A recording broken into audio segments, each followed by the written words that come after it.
और बिना पानी का नमक करते हुए अपनी बात शुरू करता हूँ। देखो बच्चों, बात रही मोटिवेशन की। सर ने कहा कि मोटिवेशन है, तो वो तो आज बाजार में इतना ज़्यादा है कि शायद और हो गया। तो मेरे हिसाब से शायद मोटिवेशन की ज़रूरत तो आपको नहीं है क्या? नहीं है ना? अगर मोटिवेशन की ज़रूरत नहीं है तो सीधे मुद्दे की बात पे आता हूँ, क्योंकि असली मोटिवेशन तब नहीं होता जब यहाँ कुछ होता है। असली मोटिवेशन तब होता है जब यहाँ कुछ होता है, जेब में कुछ होता है या अकाउंट में कुछ होता है। सही बात है? तो ये खाली पूरा मोटिवेशन हम लेते रहें, अकाउंट में कुछ आए नहीं।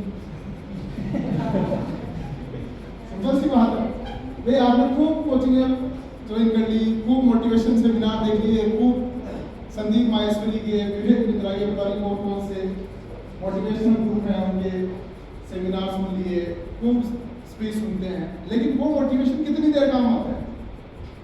सीधी सट मारवाड़ी में 2 बार कम। देखो पास थे, एक तो खुद लागे नहीं हुए, अरे एक कोई दूसरों लगा दे, कौन सी काम है? खुद लागे ज़्यादा खुद को लागे नहीं हो रहे, काम भाई करें, दूसरों लगावे नहीं, पर कितनी देर काम करें बस। क्योंकि देखो मोटिवेशन जो जिसको हम अभिप्रेरणा के नाम से भी जानते हैं, तो मोटिवेशन जो है वो कितनी देर काम करता है? 2 टाइप का होता है। गलती से मैंने साइकोलॉजी के 2 बेस पढ़ाए हुए हैं, सेकंड ग्रेड में और एक थर्ड ग्रेड में पढ़ाया हुआ है। और तो सकारात्मक और नकारात्मक। मैं आपको बहुत अच्छी कोई स्टोरी सुना दूँ, कोई शायरी सुना दूँ और उसके बाद आप एकदम मोटिवेट हो जाएंगे, बस अब तो चीर देंगे, फाड़ देंगे, पता नहीं क्या करेंगे, है ना? सारे धंधे आज ही काट देंगे। तो उससे क्या होगा? जब तक आप घर पहुंचोगे, घर वाले दूसरे काम बताएंगे, तब तक आप भूल चुके होंगे कि वहाँ क्या हुआ था, है ना? तो ये है बाहरी मोटिवेशन, आउटर मोटिवेशन जो आपने रिसीव किया है यहाँ से, ठीक है? और एक होता है इंटरनल मोटिवेशन, आंतरिक अभिप्रेरणा, जिसको हम सकारात्मक अभिप्रेरणा कहते हैं कि बात पे खुद के लागे नहीं हुए कि ना मन तो चाहे क्यों हो जाए, चाहे तो चाहे की बात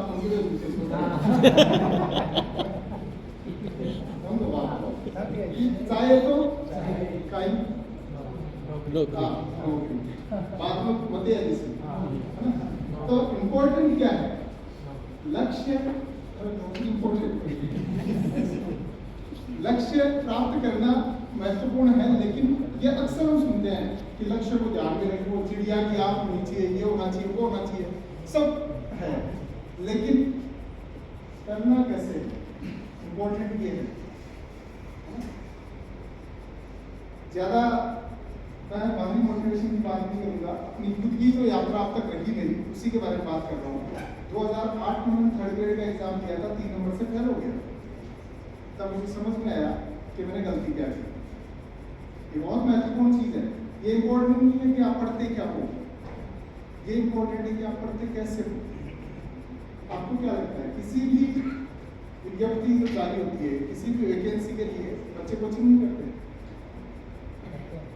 लगभग हर कोई जो थोड़ा बहुत भी समर्थ होता है कोचिंग जरूर करता है।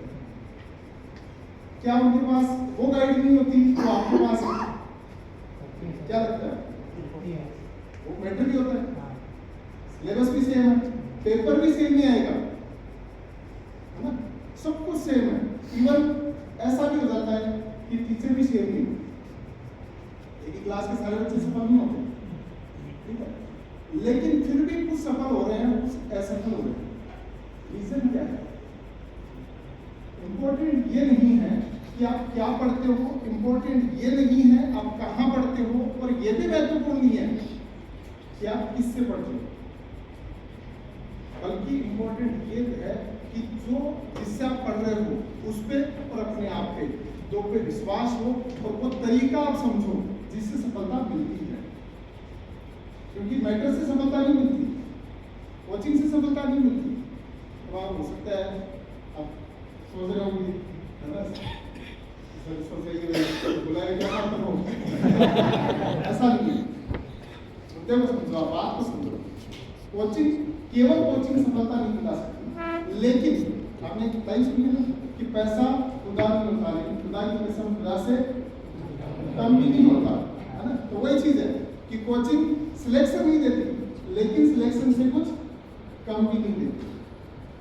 बात समझ में आ रही है कि यहाँ आपको माहौल मिलता है। माहौल की क्या इंपॉर्टेंस है?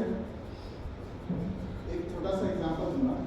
महाभारत में अभिमन्यु का जो वध हो गया था, बहुत सारे महारथियों ने मिलकर अभिमन्यु को मारा। बहुत बड़ा महारथी था, छोटी मोटी चीज नहीं थी, ठीक है। कृष्ण जिसके मामा हो, अर्जुन जिसके पिता हो, और गर्भ में ही जिसने चक्रव्यूह वेदन की विद्या सीख ली हो। सोचो उसकी क्या शिक्षा रही होगी, क्या कलाकारी रही होगी, और फिर उसको इतने लोगों ने मिलकर अकेले को मारना पड़ा। मतलब एक दो के तो बस में आता ही नहीं। जब जयद्रथ जब उसको मारने वाला कोई मुख्य था, तो अर्जुन ने प्रतिज्ञा ली कि जब तक जयद्रथ का वध नहीं कर दूंगा कल के दिन के अंदर, अगर सूर्यास्त से पहले जयद्रथ का वध नहीं कर दिया तो स्वयं अग्निदान कर दूंगा, मतलब खुद आग लगा दूंगा अपने। बड़ी बात होगी।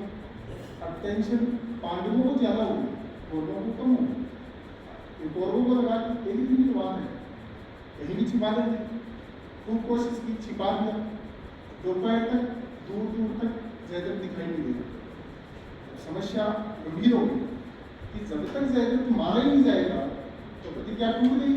और प्रतिज्ञा इतनी बड़ी चीज होती थी, आज के दिन प्रतिज्ञा बात नहीं है, सुबह वगैरह शाम को प्रतिज्ञा उस टाइम प्राण जाए तो वचन न जाएगा बात नहीं।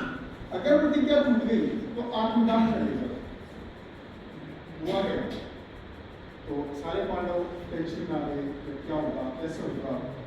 तो कृष्ण ने कहा चिंता मत कर, रुक जरा, रुको जरा, सबर करो, अभी माहौल बनाते हैं। तो आए और बादलों को सूर्य के आगे कर दिया। माहौल बन गया कि भाई सूर्यास्त हो गया। अब क्योंकि जब खुशी कई बार क्या होती है, ज्यादा जल्दी से होती है, तो सारे कौरव खुश हो गए। जयद्रथ को साम दिए कि ले हो गई प्रतिज्ञा में, आत्मदान कर ले।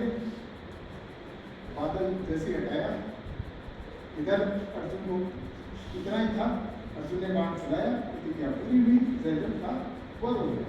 तो माहौल की इंपॉर्टेंस क्या है वो आप समझते होंगे कि माहौल बहुत बड़ी चीज है। और यहाँ जो आपको मिलना है वो माहौल ही है। बिना माहौल के होता क्या है? देखो, माहौल का एक और एग्जाम्पल दूं। शेर का बच्चा है, पैदा होते ही बकरियों के झुंड में छोड़ दो उसको, कुछ टाइम बाद घास खाना शुरू कर देगा। होता या नहीं होता? और अगर नहीं होता तो दूसरा एग्जाम्पल, घेट मारवाड़ी को काम रहते है ना, बिना पैदा होते इंग्लैंड छोड़े हो, 5 साल बाद अंग्रेजी बोलते हो किस तरह से? क्यों भाई? कोचिंग थोड़ी करने गया था, है ना? माहौल का फर्क पड़ता है। तो यहाँ आपको जो मिलना है, सबसे महत्वपूर्ण जो चीज है वो माहौल है। दूसरा, 2 चीजों पे हमेशा विश्वास करना, कहीं भी पढ़ो, कैसे भी पढ़ो, 2 चीजों पे हमेशा विश्वास करना, अपने गुरु पे और अपने आप पर। इन 2 के अलावा तुम्हारा दुनिया में कोई तीसरा भला नहीं सोच सकता इस मामले में। बस तो 3 लोग हैं, माँ बाप और गुरु। लेकिन इस कोचिंग की बात कर रहा हूँ, कोचिंग के सेक्टर में 3 लोगों के अलावा ये 2 लोग अपने आप के लिए और अपने गुरु के लिए, जिससे आप पढ़ रहे हो। क्यों? क्योंकि आपका जब रिजल्ट आता है ना और आपका जब सिलेक्शन होता है, तब सिर्फ आपकी नींद नहीं होती, उस व्यक्ति की भी नींद उठ जाती है, या उसको भी नींद नहीं आती खुशी के मारे जिसने आपको पढ़ाया है। क्योंकि आपसे ज्यादा खुशी उसको होती है। जब भी मेरा कोई student first grade, second grade, assistant professor या किसी भर्ती में लगा हुआ है, और जब मुझे मिलता है, वैसे बड़ी बड़ी उम्र के बहुत सारे स्टूडेंट मिलते हैं, और जब कहीं भीड़ में, बाजार में कहीं भी मिलते हैं, चरण स्पर्श करते हैं, तब जो खुशी होती है, आज विद्यार्थी यहाँ पहुँच गया, बहुत महत्वपूर्ण चीज है। तो इसलिए ये जो ईमानदारी से अपने आप को, अपने ज्ञान को आप लोगों तक पहुंचाना और उससे आप लोगों की सफलता सुनिश्चित करना, ये बहुत ही महत्वपूर्ण कदम है। इसलिए आप लोगों को करना क्या है? एक तो तरीका चेंज करना है जिससे सफलता मिल सके। वरना होता क्या है, एग्जाम में आपको इतना सरल पैटर्न हो गया, क्वेश्चन मिलेंगे, आंसर नहीं मिलेंगे। सेटिंग की बात नहीं कर रहा तो पेपर सेटिंग की बात नहीं कर रहा हूँ कि आपको आंसर भी मिलेंगे और क्वेश्चन भी मिलेंगे, होता है ना। करना क्या होता है, ऑप्शन आपके सामने है, प्रश्न आपके सामने है, सिर्फ सही गोला ही तो काला लगता है। तो आपको सीखना क्या है, गोला काला कैसे करें, इतना ही तो सीखना है। अब बस यही इम्पोर्टेंट है, सारी की सारी गणित यही है, ये गोला काला कैसे होगा। ठीक है, ऐसा क्या तरीका है जिससे हम सही उत्तर तक पहुंच पाए। वरना तो ये भी होता है, एग्जाम देने के बाद जब बाहर निकलते हैं तो होता क्या है, अरे यार सही आ रहा था, पेपर में टिक भी सही लगा दिया मैंने, बोला नहीं। अगर आज तक आप लोगों ने कोई एग्जाम दिया है, ऐसा कोई व्यक्ति हाथ ऊपर करे जिसका आज तक इतने एग्जाम देने में एक क्वेश्चन में कंफ्यूज नहीं हुआ और सिंगल क्वेश्चन में गोला काला गलत नहीं किया, पेपर हाथ ऊपर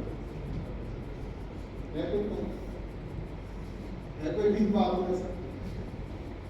अब सोचो, वास्तव में जिनका सिलेक्शन होता है और जिनका नहीं होता, पढ़ने वाले बच्चों की बात कर रहा हूँ, मेरी बात नहीं कर रहा, जो सिलेक्ट होने वाले हैं, बोर्ड में हैं, उनकी बात कर रहा हूँ। कितना अंतर होता है,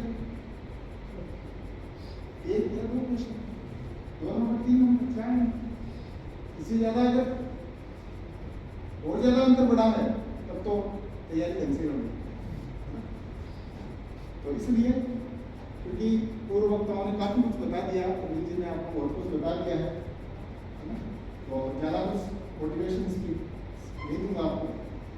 बस इतना सा ध्यान रखना कि इस दुनिया में अक्सर वो लोग सफल हैं या वो लोग अपने क्षेत्र में कामयाब हैं जो गर्दन से ऊपर वाले हिस्से को काम में लेना जानते हैं। दोबारा सुन लेना, याद रख लेना, जिंदगी में काम आएगा। इस दुनिया में सफल वही लोग हैं जो अपने गर्दन से ऊपर के हिस्से को काम में लेना जानते हैं, इसको नरिशमेंट देना जानते हैं और इससे रिजल्ट लेना जानते हैं। बाकी तो 99% दुनिया जो है गर्दन के नीचे से काम करती है और शाम को 2 वक्त की रोटी कमाती है। इसलिए क्योंकि ये आपको पता ही होगा कि मैक्सिमम जो पैसा है इंडिया का, भारत का, तो किसके पास है, पैदा करने की बात पर्टिकुलर नाम की बात नहीं कर रहा, 1% से भी कम लोगों के पास है, बाकी तो वेट का हिस्सा है। तो ये तय आपको करना है कि आप भी उसी भीड़ का हिस्सा बनना चाहते हैं या सब अपने माइंड का सदुपयोग करते हुए सफल होना चाहते हैं। और इस सफलता के लिए आपको क्या करना पड़ेगा, जैसा कि अरविंद जी पहले बता चुके कि आपको मंथन करना पड़ेगा और मंथन करने पर क्या निकलेगा, अमृत निकलेगा, रिजल्ट निकलेगा। तो बाकी बातें बहुत सारी हैं लेकिन पता भी बहुत सारे हैं, इसलिए